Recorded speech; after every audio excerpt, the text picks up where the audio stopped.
एक राज्य में गरीब राजा रहता था। पड़ोसी राज्य से युद्ध के बाद उसका राज शासन खाली हो चुका था। धन संपत्ति के नाम पर उसके पास कुछ विशेष नहीं बचा था, मगर वह एक नेक दिल राजा था और प्रजा की खुशी के लिए कुछ भी करने को तैयार रहता था। प्रजा अपनी समस्या लेकर उसके पास आती थी। वह उन्हें ध्यान से सुन करके अपने सामर्थ्य के अनुसार उनका निराकरण करने का प्रयास करता था। उसके दयालु और दरिया दिली के कारण प्रजा उससे बहुत प्रेम करती थी, लेकिन राजा को हमेशा इस बात का दुख रहता था कि धन की कमी के कारण वह अपनी प्रजा के लिए ज्यादा कुछ नहीं कर पाता है।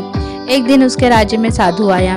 लंबी यात्रा के कारण वह बहुत थक चुका था और रास्ते के किनारे थक हार करके बैठ गया था। उसी समय राजा रोज की तरह प्रजा की स्थिति जानने के लिए भ्रमण कर रहे थे। उनकी दृष्टि साधु पर पड़ी। वह उसके पास गए और उसका हाल पूछा। साधु ने कहा कि उसे जोरों की भूख लगी है। राजा उसे अपने महल ले गया और उसे भोजन करवाया।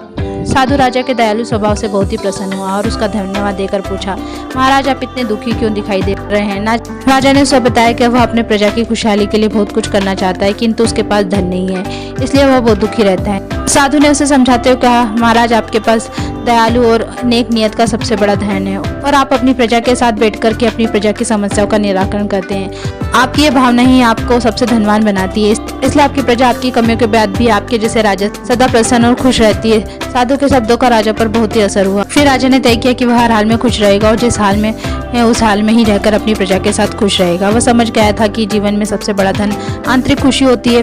गरीब राजा की कहानी हमें ये सिखाती है कि धन की अधिकता न होने पर भी हम ईमानदारी से और दयालुता से अपने जीवन को खुशहाल बना सकते हैं। आशा है आपको गरीब राजा की कहानी बहुत पसंद आई होगी। अगर आपको कहानी पसंद आई हो तो हमें कमेंट्स बॉक्स में लिख करके जरूर बताइए और हमारे चैनल को लाइक और सब्सक्राइब करना ना भूलें। धन्यवाद।